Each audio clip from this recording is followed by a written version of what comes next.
প্রিয় দর্শক, সবাইকে স্বাগত জানাচ্ছি সুপ্ত মনের চিত্র প্রকাশের আজকের আয়োজনে।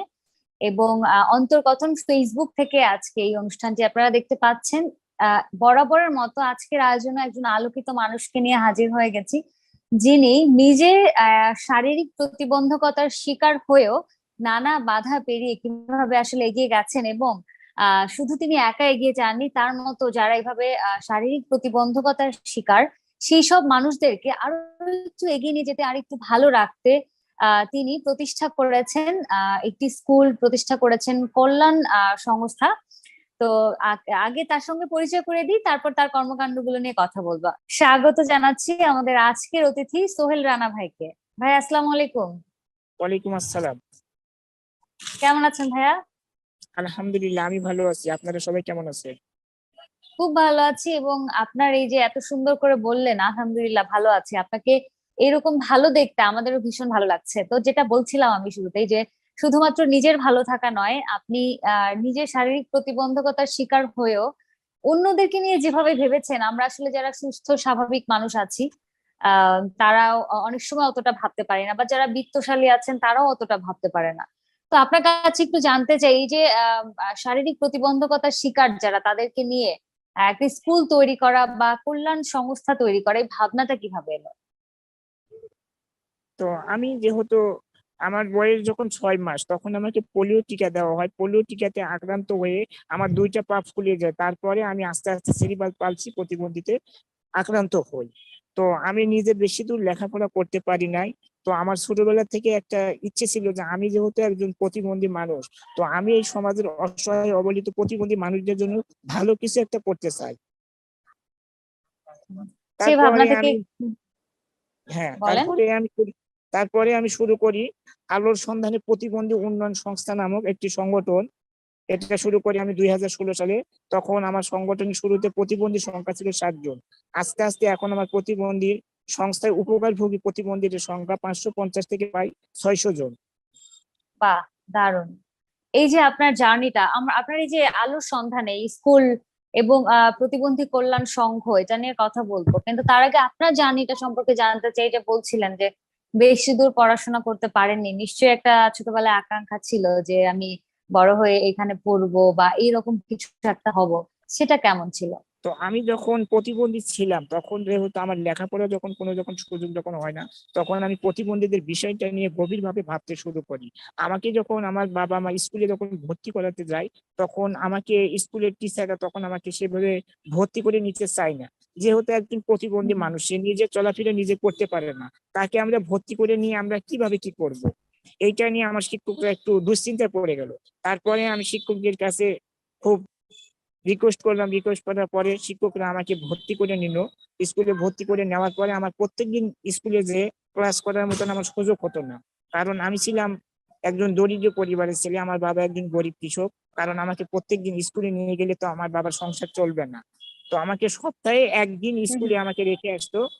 তো রেখে আসার পরে আমি ওই সপ্তাহের পড়াগুলো আমি আমার শিক্ষকদের কাছ থেকে 7 দিনের পড়াগুলো আমি একদিনে বুঝিয়ে নিই। আর বাকি আমার সহপাঠী বন্ধুরা ছিল, তাদের সহযোগিতা নিয়ে আমি বাসায় বসে আমার পড়াশোনার কাজটা চালিয়ে যাই। আচ্ছা, সেভাবে কোন পর্যন্ত পড়াশোনা করতে পেরেছিলেন? আমি 8ম শ্রেণী পর্যন্ত পড়াশোনা করেছি। আচ্ছা, এই যে অষ্টম শ্রেণী পর্যন্ত পড়া, তারপরে যেটা বলছিলেন আসলে সুযোগ হয়ে ওঠেনি, তো এই যে টিচার যারা ছিলেন বা আপনি যে আপনাদের যারা সহপাঠী ছিলেন, তাদের কাছ থেকে সহযোগিতা কতটা পাচ্ছিলেন? তাদের কাছ থেকে পাইছিলাম। যখন আমার বাবা আমাকে যখন স্কুলে যখন রেখে আসে, তখন আমার সহপাঠী বন্ধু যারা ছিল তারা আমার দেখাশোনা করতো। আমাকে এক জায়গা থেকে আরেক জায়গাতে নিয়ে যাওয়া টিফিনের সময়, এবং শ্রেণীকক্ষে আমাকে রুমের ভিতর নিয়ে আসা বাহির থেকে। তখন আমার মূলত লেখাপড়ার সুযোগটা আর এই জন্য হয় না, তখন আমার কোনো হুইল চেয়ার ছিল না, যার কারণে আমি শিক্ষার আচ্ছা। অধিকার থেকে আরো বঞ্চিত হয়েছি। আচ্ছা, আগাতে পারেননি। হ্যাঁ। এমনিতে কি, রানা ভাই, এমনিতে একটা স্বপ্ন তো থাকে, যখন স্কুলে যেতেন কি স্বপ্ন ছিল যে আমি পড়াশোনা করে এরকম কিছু হতে চাই? তো আমার তখন থেকে ছোটকাল থেকে একটা স্বপ্ন, যেমন আমি যেমন একজন বিশেষ চাহিদা সম্পন্ন প্রতিবন্ধী মানুষ। তো আমি এই সমাজের অসহায় অবহেলিত বিশেষ চাহিদা সম্পন্ন মানুষদের জন্য এমন কিছু করতে চাই, যেটা আমার ইতিহাসের পাতায় যেন লেখা থাকে। আলোর সন্ধানে এই সংঘ সম্পর্কে একটু জানতে চাইবো। এত সুন্দর একটা নামটা কে বাছাই করে দিয়েছে? আপনি নিজেই ঠিক করেছেন? হ্যাঁ, আমি নিজে ঠিক করছি। আমি যেহেতু প্রতিবন্ধী মানুষরা তো সবসময় অন্ধকারের দিকে পিছনের দিকে থাকে, তারা তো জড়বস্তুর মতন হুম। থাকে সবসময়। তো আমি ঠিক করলাম এদের জন্য একটা সংগঠন যখন তৈরি করবো তখন এদের জন্য ভালো একটা নাম রাখি, যেটা দেখে মানুষ অত্যন্ত আনন্দিত হয়। তখন আমি মনে মনে ঠিক করলাম যে আমার এই সংগঠনের নাম আলোর সন্ধানী প্রতিবন্ধী উন্নয়ন সংস্থা রাখলেই এটা সবচাইতে ভালো হবে। আচ্ছা, বাহ, দারুণ। তো যখন শুরু করেছিলেন কি নিয়ে, মানে এত বড় করে পরিসরে তো শুরু করতে পারেননি নিশ্চয়ই, শুরুর সময় অনেক ছোট ছিল। তো প্রথম কতজনকে নিয়ে শুরু করেছিলেন এবং কোন বিষয়টা দিয়ে শুরু হয়েছিল? প্রথম আমি যখন শুরু করি তখন ছিল প্রতিবন্ধীর সংখ্যা ছিল আমার সংস্থায় 7 জন। আমি যখন মানুষদেরকে যখন প্রতিবন্ধীর উপকারভোগী পরিবার যারা আছে তাদের কাছে যখন চাই যে আপনার পরিবারে একজন প্রতিবন্ধী মানুষ আছে, তার ছবি, ভোটার আইডি অথবা আমাকে জন্ম নিবন্ধন দেন, তখন ওনারা মনে করে যে নিজেই একজন প্রতিবন্ধী, যে নিজে চলতে পারে না, অন্য সাহস হুম। জুগিয়ে তারা, তাহলে ইনি এই এই প্রতিবন্ধী মানুষদের জন্য ইনি আবার কি করতে পারবে। এটা নিয়ে আমাকে অনেকে অবহেলার চোখে দেখছে। আচ্ছা, তো সেটা আসলে কিভাবে ওভারকাম করলেন, বা তাদের মধ্যে আসলে সেই বিশ্বাসটা কিভাবে অর্জন করলেন যে না, আপনি কিছু একটা করতে যাচ্ছেন তাদের জন্য? তো আমি যেভাবে হোক তাদেরকে বুঝিয়ে সুঝিয়ে তাদের কাছে এগুলো নিলাম, নিয়ে নাম ঠিকানা সবকিছু নেওয়ার পরে আমি এদের নিয়ে তালিকা করলাম। আর আমি আমার সৃষ্টিকর্তা মহান রব্বুল আলামিনকে বলি যে আল্লাহ, মানুষ আমাকে যতই অবহেলা চোখে দেখুক, আপনি আমার দিকে সুদৃষ্টিতে দেখলে আমি অত্যন্ত খুশি। একদম।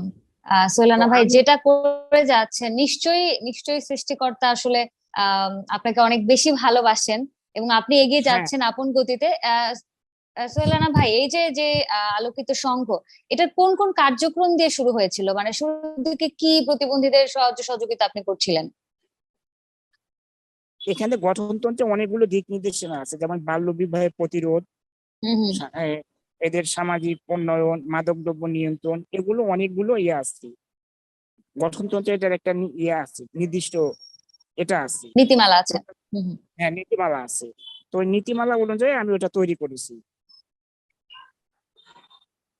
যেমন সেটা মাদকদ্রব্য আপনি এত নিয়ন্ত্রণ। কিছু, হুম হুম, বলেন। আপনি বলেন। আচ্ছা, এত কিছু আপনি কি করে জানলেন? কারণ আপনি যেটা বলছিলেন যে আপনি তো অষ্টম শ্রেণী পর্যন্ত পড়েছেন, তারপরে পুরোটাই কি নিজের আগ্রহে এত কিছু জানাশোনা, এত কিছু সংগ্রহ করা? হ্যাঁ, আমি প্রতিবন্ধী, যে মানুষ আমাকে যতই অবহেলা করে ততই আমি প্রতিবন্ধীদের দিকে আর আগ্রহী হই। মানুষ আমাকে যতই অবহেলা দেখে ততই আমার প্রতিবন্ধীদের নিয়ে কাজ করার দিকে আমার আগ্রহ আরো বেড়ে যায়। হুম হুম। যার কারণে মানুষ আমাকে বলতো প্রথমে যে সোহেল নিজে একজন প্রতিবন্ধী, নিজে চলতে পারে না, ও একটা পাগল, ও আর একটা পাগলাগারদ তৈরি করবে। এরকম কথা অনেকে বলে যে ও হুইল চেয়ারে বসে থাকে, যে নিজে চলতে পারে না, নিজের কর্ম যিনি নিজে করতে পারে না, তিনি এই প্রতিবন্ধী মানুষদের জন্য কি করবে, এ কি করে এর দ্বারা সম্ভব। এটা নিয়ে আমাকে এই সমাজের উচ্চ শিক্ষিত অনেক মানুষ আছে যারা আমাকে অবহেলার চোখে দেখেছে বা এখনো দেখছে। আচ্ছা। তো মানুষ আমাকে যত অবহেলা করে তত আমি প্রতিবন্ধীদের বিষয় নিয়ে আরো গভীর ভাবে ভাবতে শুরু করি। তখন আমি ঠিক করলাম আমার আলোর সন্ধানী প্রতিবন্ধী উন্নয়ন সংস্থাতে প্রথমে শুরু করি 60 জন প্রতিবন্ধী নিয়ে। আস্তে আস্তে প্রতিবন্ধীর সংখ্যা বেড়ে যায়। মানুষ, কারণ বাঙালি হচ্ছে এরকম যারা সুবিধা, মানে যারা 2 টাকা যদি পায় তাহলে সেখানে যাবে, আর যদি তাদেরকে যদি একটা শিক্ষার আলো যদি দান করার জন্য ডাকা হয় তারা কিন্তু তখন সহজে আসতে চায় না। তো আমি দেখি যে এদের জন্য কি করা যায়, তখন আমার কিছু শুভাকাঙ্ক্ষী আছে, তাদের মাধ্যমে আমি পরামর্শ নিই, এদের জন্য একবার এক এক রকম সিস্টেম তৈরি করি, ত্রাণ সহযোগিতা, কারো যেমন উপজেলার সমাজসেবা থেকে প্রতিবন্ধী ভাতা, শিক্ষা উপবৃত্তি, প্রতিবন্ধী সুবর্ণ নাগরিক আইডি, আরো অন্য অন্য যে প্রতিবন্ধীদের সহযোগিতা গুলো প্রয়োজন, আমি তাদের পাশে থেকে সাপোর্ট দিই। তখন দেখা যাচ্ছে একজন প্রতিবন্ধী আমার কাছ থেকে একটা সুবিধা পাইলো, পাওয়ার পরে সে যখন অন্যদের কাছে যখন সেটা যে গল্প করে তখন কিন্তু আরো 5 জন আমার কাছে আসে। এইভাবে আমি এগিয়ে যাচ্ছি। একদম। তো সোহেলানা ভাই, যেটা জানতে চেয়েছিলাম যে কার্যক্রমের কথা, যেগুলোর কথা বলছিলেন যে বাল্য বিবাহ, তারপর মাদক নিয়ে কাজ করা, কি কি কার্যক্রম আসলে অন্তর্ভুক্ত আছে? আমাদের এখানে বাল্য বিবাহ প্রতিরোধ, এলাকায় যদি কখনো যদি কোনো যদি খবর যদি পাওয়া যায় যে এখানে কোনো বাল্য বিবাহ হচ্ছে, তখন আমরা এখানে সেটা হচ্ছে এই উপজেলা ম্যাজিস্ট্রেট হুম হুম। অথবা উপজেলা নির্বাহী অফিসার, সমাজসেবা অফিসার, এদের মাধ্যমে সেটা আমরা ঠেকানোর জন্য চেষ্টা করি। বাহ, চমৎকার। মাদকের বিষয়টা কি একই রকম? হ্যাঁ, মাদকের বিষয়টা একই রকম। এলাকায় যদি কখনো যদি কোনো সংবাদ যদি পাওয়া যায় যে এলাকায় কোনো একটা মাদকের অবৈধ কারবার হচ্ছে, তখন আমরা সেটা ওই জেলা প্রশাসক অথবা উপজেলা প্রশাসক অথবা উপজেলা ম্যাজিস্ট্রেট, এদের মাধ্যম দিয়ে আমি এটা আচ্ছা নিয়ন্ত্রণে আনার জন্য চেষ্টা করি। আচ্ছা, এই যে প্রশাসনের সহযোগিতার কথা বলছিলেন, তারা আসলে কতটা সহযোগিতা করে বা তারা আপনাদেরকে আসলে কতটা অনুপ্রাণিত করে আপনাদের কাজে? মানে এখন তো অনেকদিন পেরিয়ে গেছে, এখন কতটা সহযোগিতা পাচ্ছেন? যখন আমি প্রশাসনের কাছে যখন যাইতাম, তারা তখন আমাকে ওইভাবে দেখতো না। অনেকেই মনে করে যে অনেক প্রতিবন্ধী মানুষ আছে, তারা নিজের সাহায্য সহযোগিতা চাওয়ার জন্য এটা প্রথমে আমাকে এটা মনে করতো। হুম। আমি যখন প্রথমে কোনো অফিসে যখন যাইতাম, তখন আমাকে সহজে ঢুকতে দিত না। তো আমি একদিন দুই দিন যাওয়ার পরে আমার প্রতি যখন তারা যখন এরকম কাজগুলো দেখে, ফেসবুকে যখন আমার ভালো ভালো পোস্ট গুলো দেখে, কার্যক্রম হুম গুলো হুম দেখে, হুম। দেখার পরে তারা আমার দিকে এগিয়ে আসে সাহায্যের জন্য। এখন তো ফুল সাপোর্ট পাচ্ছেন। হ্যাঁ, ফুল সাপোর্ট পাচ্ছি বলতে গেলে, আর এখানে আমি আর একটা অর্থনৈতিক দিক দিয়ে একটু সমস্যায় আছি। যেখানে হচ্ছে আমার সংস্থায় উপকারভোগী প্রতিবন্ধীদের হুম হুম। সংখ্যা 550 থেকে 600 জন। আমার সংস্থার সরকারি জেলা সমাজসেবা থেকে আমার নিবন্ধন আছে। তারপরেও আমি সরকারি ভাবে ওইভাবে তাদেরকে যে এককালীন হয়তো একজন প্রতিবন্ধীকে 5,000 বা 10,000 টাকা দিয়ে, বা কোনো একটা প্রতিবন্ধীকে একটা এই ছাগল কিনে দিব, বা একটা গরু কিনে দিব, বা হাঁস মুরগি পালার জন্য হয়তো কিছু একটা অর্থ দিব, দিয়ে সহযোগিতা করবে, এরকম কোনো সাহায্য সহযোগিতা আমি পাচ্ছি না। যার কারণে প্রতিষ্ঠানটা চালাতে আমার খুব কষ্ট হচ্ছে। আচ্ছা, এই যে বলছিলেন যে আর্থিক সহযোগিতা পেলে ভালো হতো, বা এই যে হাঁস মুরগি কিনে দেওয়া বা গরু ছাগল যদি কিনে দিতে পারতেন, তো আপনার সংগঠনে যারা আছেন সদস্য, তাদের কি এইভাবে হাতে কলমে কোনো শিক্ষা বা দেয়া কি হয়েছে, যে প্রশিক্ষণ দেয়া কি হয়েছে, যে তারা এরকম কাজ করতে পারবে, হাঁস মুরগি পালন থেকে শুরু করে গরু পালন বা ছাগল পালন বা অন্য যে কোনো কিছু বলি, খামার করা বলি, সেরকম কোনো প্রশিক্ষণ কি দেওয়া হচ্ছে? হ্যাঁ, এখন প্রশিক্ষণ দেওয়া হচ্ছে। মূলত আমাদের আরকো নামের একটি হুম এনজিও হুম। আছে। ওটার মাধ্যমে আমাদের ইউনিয়নে 150 জন প্রতিবন্ধী মানুষদেরকে নিয়ে এখানে একটা ট্রেনিং সেন্টার করা হয়েছে। এখানে 5টা গ্রুপ আছে।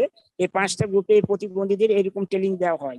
যারা হয়তো গরু পালবে, কেউ হচ্ছে ছাগল পালবে, কেউ হাঁস মুরগি পালবে, কেউ বাহ। মাছ চাষ করবে, কেউ হয়তো মাদুর তৈরি করবে, এরকম ভাবে হাতে কলমে এদেরকে প্রশিক্ষণ দেওয়া হচ্ছে। এই 550 জনের মধ্যে এদেরকে বেছে বেছে এদেরকে, যারা কাজ করার মতন যোগ্যতা যাদের ভিতরে আছে, যারা কাজ করতে পারবে, আগ্রহী আছে, এদের নিয়ে আমরা এখন একটা ট্রেনিং এর ব্যবস্থা করেছি। বাহ, চমৎকার।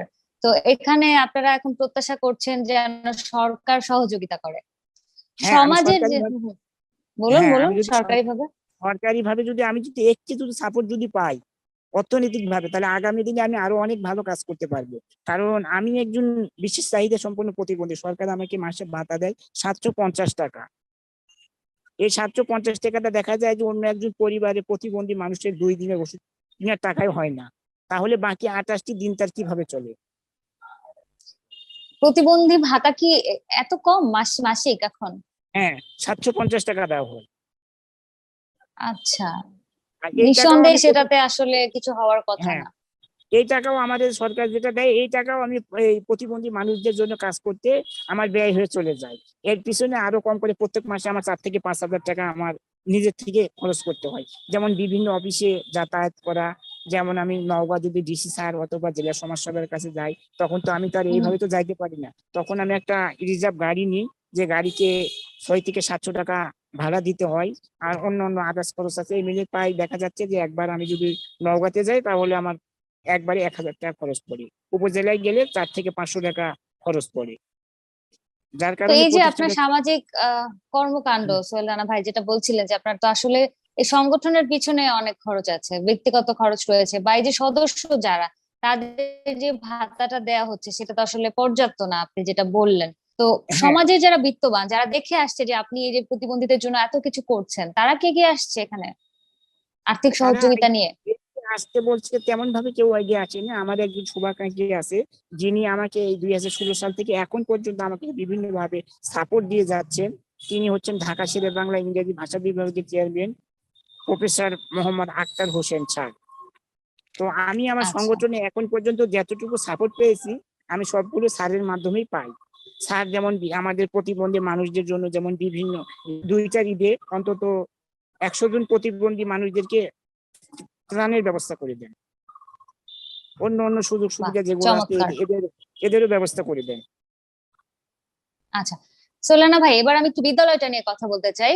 আলোর সন্ধানে যে বিদ্যালয়টি প্রতিবন্ধীদের জন্য, সেখানে আসলে কোন ক্লাস পর্যন্ত বা কি কি ধরনের পড়াশোনা হচ্ছে এখন, বা কারা পড়াচ্ছে আসলে? এখানে পড়াচ্ছে আমার কয়েকজন শিক্ষক আছে, 7 জন শিক্ষক আছে এবং 5 জন শিক্ষা সহকারী আছে, এই দিয়ে প্রায় 14 জন স্টাফ আছে। হুম টোটাল হুম। স্টাফ হচ্ছে 18 জন, এর মধ্যে 14 জন রেগুলার থাকে, যাদের নিয়ে আমি কাজ করি, যারা আমার মতো প্রতিবন্ধী মানুষদেরকে ভালোবাসে, যাদের কাজ করার আগ্রহ আছে, তাদের নিয়ে আমি এই বিদ্যালয়টা এখন পরিচালনা করে যাচ্ছি। ওরা প্রত্যেকদিন নিয়মিত ভাবে এখানে বিদ্যালয়ে সময় দেয়। তারাও হুম আমার হুম। শিক্ষক আমার বিদ্যালয়ে যারা শিক্ষক কর্মচারী আছে, তারাও কিন্তু 1 টাকা বিল বেতন পায় না। তারা বিগত 16 সাল থেকে এখন পর্যন্ত তারা বিনা পারিশ্রমিকে নিজেকে এই প্রতিবন্ধী মানুষদের পাশে থেকে তাদেরকে শিক্ষার আলো ছড়িয়ে যাচ্ছে।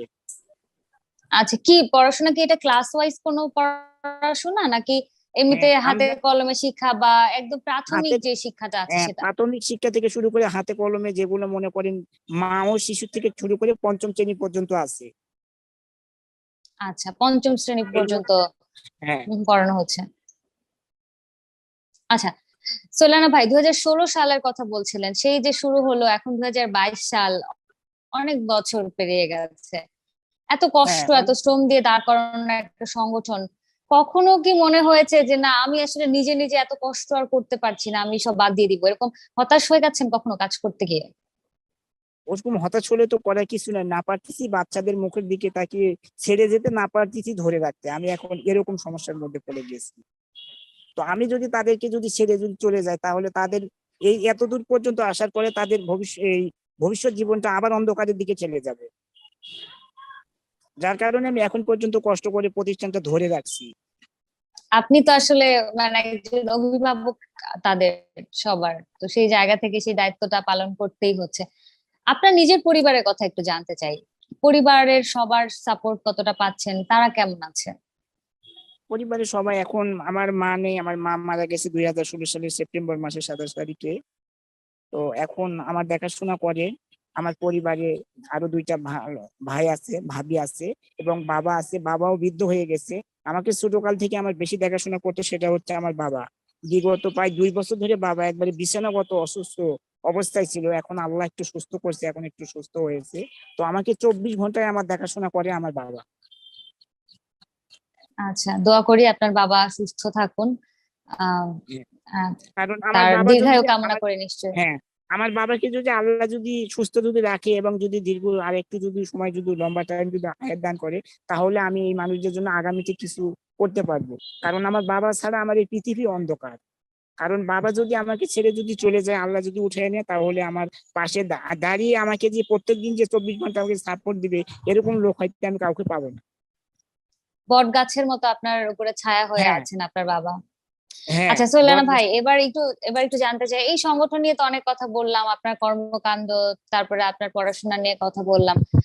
এখন আপনার সামনে আসলে, কারণ অনেক তো আসলে যেমন স্কুল করেছেন, তারপর হচ্ছে আলোর সন্ধানে এই সংগঠনটা চালাচ্ছেন, সামনে আরো কি কি যুক্ত করার ইচ্ছে আছে এই সংগঠনের সাথে?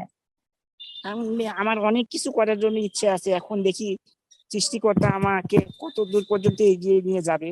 তো আমি একজন প্রতিবন্ধী, আমার এই সমাজে বা মানুষের কাছে আমার কোনো দুনিয়ার কোনো চাওয়া পাওয়া নাই। আমি আল্লাহর কাছে এইটাই চাইছি যে আল্লাহ, আমি একজন বিশেষ চাহিদা সম্পন্ন মানুষ, আমি এই প্রতিবন্ধী মানুষদের জন্য এমন কিছু করতে চাই, যারা আমার এই আলোর সন্ধানে অদৃষ্টি বুদ্ধি ও শারীরিক প্রতিবন্ধী বিদ্যালয় থেকে লেখাপড়া শিখে উচ্চ শিক্ষায় শিক্ষিত হয়ে আমার অবর্তমানে বাংলাদেশ সহ সারা বিশ্বে যেন মাথা উঁচু করে দাঁড়াতে পারে। এইটাই হচ্ছে আমার জীবনের সবচাইতে বড় পাওয়া। বাহ, চমৎকার। আপনার জন্য তো অনেক শুভকামনা থাকবেই, প্রত্যাশা থাকবে যে আপনার স্বপ্ন পূরণ হোক।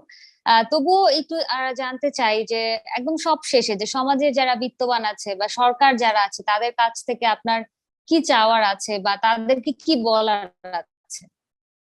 আমি মাননীয় প্রধানমন্ত্রী জননেত্রী শেখ হাসিনা মমতাময়ী মায়ের কাছে আমার আকুল আবেদন, উনি যদি আমার যদি এই প্রতিষ্ঠানটা যদি একটু যদি এমপিও ভুক্ত যদি আওতায় যদি নিয়ে আসতেন, তাহলে এখান থেকে আমার যে শিক্ষক কর্মচারী আছে এদের জন্য 2টা ডাল ভাতের ব্যবস্থা হলো, এবং আমার ছাত্রছাত্রী যারা আছে এরা ভবিষ্যতে আরো ভালো কিছু করতে পারবে। কারণ নিজের খেয়ে আমরা এই প্রতিষ্ঠানটা কতদিন ধরে রাখবো।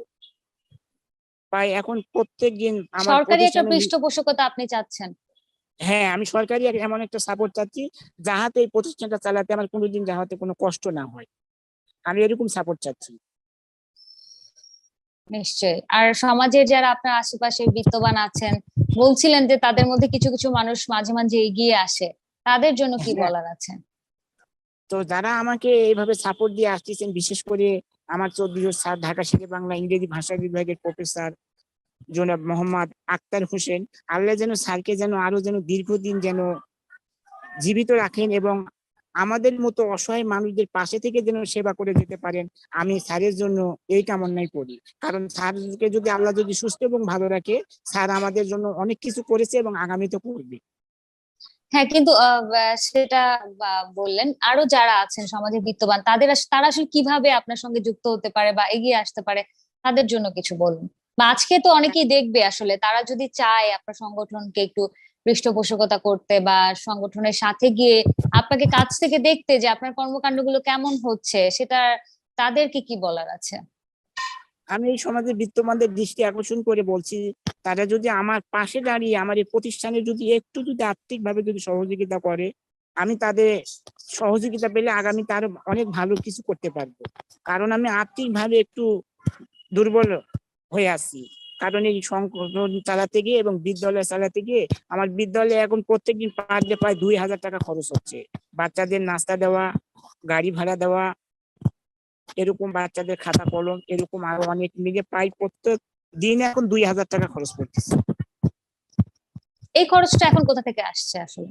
এই খরচটা আমার যে শিক্ষক স্টাফ যারা আছে, আমি তাদেরকে বলছি যে এই প্রতিষ্ঠান হইতে, আমি হয়তো এই প্রতিষ্ঠান দাঁড় করাইছি, হয়তো চিরদিন আমি থাকবো না। তো আপনারা যখন আমার পাশে যখন দাঁড়াইছেন, তখন এই প্রতিবন্ধী মানুষদের পাশে আর একটু শক্তভাবে আপনারা হাল ধরেন। তো আমি তাদেরকে বলেছি, তারা আমার শিক্ষকরা এইটা প্রত্যেক এই সপ্তাহে চাঁদা হিসেবে এই টাকাটা উঠাই ওই প্রতিবন্ধী আচ্ছা, মানুষদের কাছে ব্যয় করে। আচ্ছা, তার মানে নিজেরা নিজেরা মিলে আসলে সংগঠনটাকে চালিয়ে যাচ্ছেন। হ্যাঁ, হ্যাঁ। সোলানা ভাই, অনেক কিছু নিয়ে কথা বলছিলাম, আমরা একদমই শেষ পর্যায়ে চলে এসেছি। শেষ করার আগে একদম আপনার শুরুর দিকে আরেকবার একটু ফিরে যেতে চাই, সেখানকার অনেক স্মৃতি কথা শুনছিলাম। তবু স্কুলের কথা যদি একটু শুনতে পেতাম, যে যখন পড়াশোনা করেছেন অনেক তো সাহায্য সহযোগিতার কথা বলছিলেন, তবুও হয় না যে একজন একদম বাবার মতো গার্ডিয়ান হয়ে আসলে পাশে ছায়ার মতো থেকেছে, এরকম কেউ কি আছে আপনার জীবনে?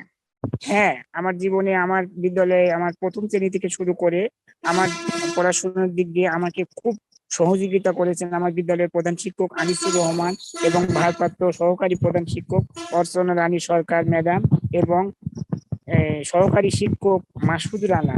এই তিনজন শিক্ষকের কাছ থেকে আমি সবচাইতে বেশি সহযোগিতা পাইছি। তারা আমাকে এতটাই ভালোবাসতো যে সেটা মুখে বলে আমি সেটা বোঝাতে পারবো না। আমার পড়াশোনার দিকে তাদের এতটাই লক্ষ্য ছিল যে আমি যেন পড়াশোনা শিখে আমি যেন সমাজের মানুষের জন্য যেন কিছু যেন করতে পারি, এই বিষয়ে তারা খুব সজাগ ছিল। আচ্ছা, সোলানা ভাই, অনেক ধন্যবাদ। এবং আপনার যে আসলে আলোর সন্ধানের সংগঠনটা আছে, বিদ্যালয়টা আছে, শুভ কামনা থাকবে। সর্বশেষ একদম সার্বিকভাবে সবার উদ্দেশ্যে যদি কিছু বলতেন। এই সমাজের মাননীয় প্রধানমন্ত্রী থেকে শুরু করে সমাজে বিত্তমান যারা আছে, আমি তাদের দৃষ্টি আকর্ষণ করে বলছি, আমার কাজে যদি আমাকে যদি একটু যদি আমার দিকে যদি সাহায্য এবং সহযোগিতা যদি হাত বাড়িয়ে দিত, তাহলে আমার মতো একজন বিশেষ চাহিদা সম্পন্ন প্রতিবন্ধী মানুষ সহ এই সমাজের অসহায় অবহেলিত সকল প্রতিবন্ধী মানুষের অন্ধকার জীবনটা আলোকিত হয়ে আলো আলোয় ভরে উঠত। আমি সকলের কাছে আমি আর্থিকভাবে সাহায্য এবং সহযোগিতা চাই। আচ্ছা সোলানা ভাই, এবং এটা তো আর্থিক সহযোগিতার কথা বলছিলেন, এছাড়া সামাজিক ভাবে যেটা বললেন যে সবাই আসলে ভালো চোখে দেখে না, এবং আপনি যখন কাজগুলো শুরু করেছেন আপনাকে সবাই বলতো যে সে নিজেই তো আসলে প্রতিবন্ধকতার শিকার, সে কিভাবে সহযোগিতা করবে।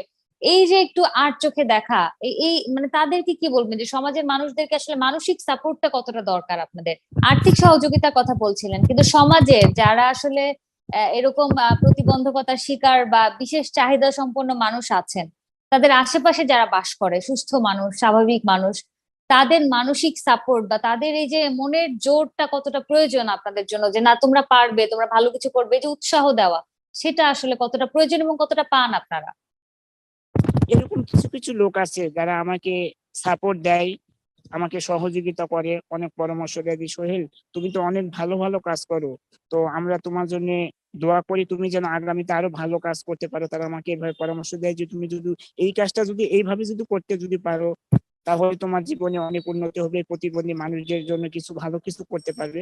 এরকম সাপোর্ট আমি পাই, অনেকের কাছ থেকেই পাই, যারা মানে আমাকে ভালোবাসে, যাদের মধ্যে একটু জ্ঞান জ্ঞান আছে, বিবেক আছে, যে এই মানুষগুলো তারা তো সমাজে সাপোর্টটা দেয়। সবসাই, হ্যাঁ সবসাইতে অবহেলিত, এটা তো কোনো কিছু তো করতে পারে না। অন্তত আমরা যদি তাদের দিকে একটু সহানুভূতিতার হাত যদি বাড়িয়ে দিই, তাহলে তো অন্তত আমরা তাদেরকে আর্থিকভাবে সহযোগিতা করতে না পারলে একটু পরামর্শ দিলে তাদের জীবনটা তো একটু উন্নয়নের দিকে যাবে।